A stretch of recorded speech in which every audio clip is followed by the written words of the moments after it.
under the direction of then President Varela, you led Panama's diplomatic efforts in establishing relations with Beijing 5 years ago. Looking back, how do you feel about that decision?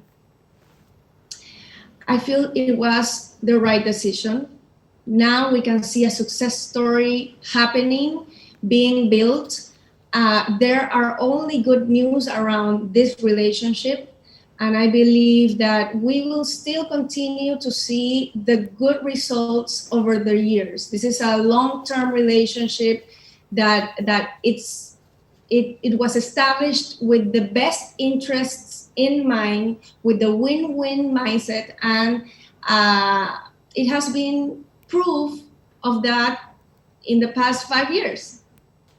And I think that Panama and China's relationship has been a role model or a success story for the rest of the Latin American countries that still are thinking on breaking ties with Taiwan and establishing with China. They are following the Panama model, not other relationships that have been established before us. So that's something important to mention.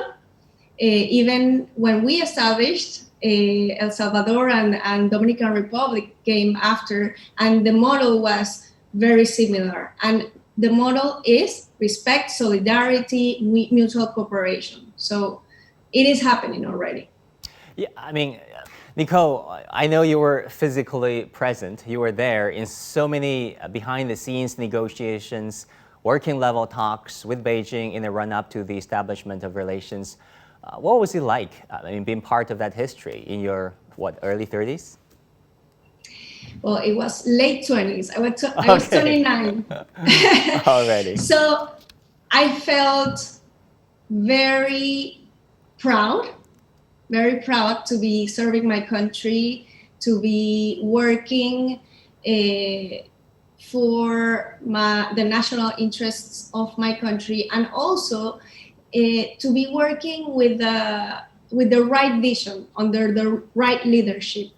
I believe it was a great opportunity for me, for my growth, my professional growth. I learned so much about cross-cultural negotiations, about diplomacy, about friendship with the Chinese government. I learned a lot, and I'm grateful for that opportunity because it helped me become the woman that I am today, actually.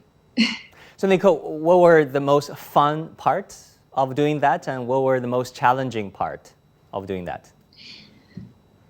Well, the most fun part was the banquets in between the negotiations. A lot of gambay. I made a lot of gambays, but I made great friends, Chinese friends that are currently ambassadors to Mexico, to Dominican Republic, that are living in El Salvador, that are living in Beijing. So that's the most fun and most special part.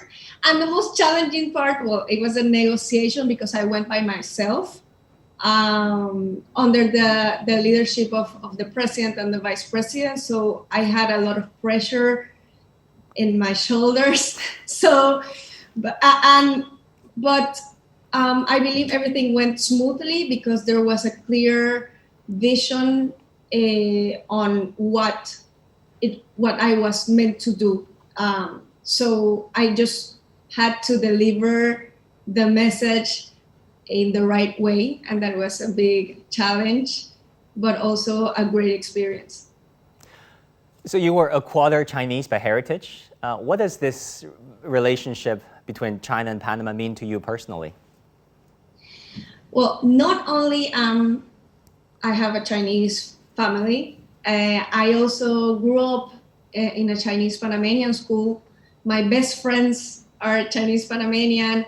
I lived in China for 2 years. So it's a very special relationship, not only because it helped me professionally, but also because I'm very connected to China. And I believe I am honored to have been part of that part of the history of Panama and China relations.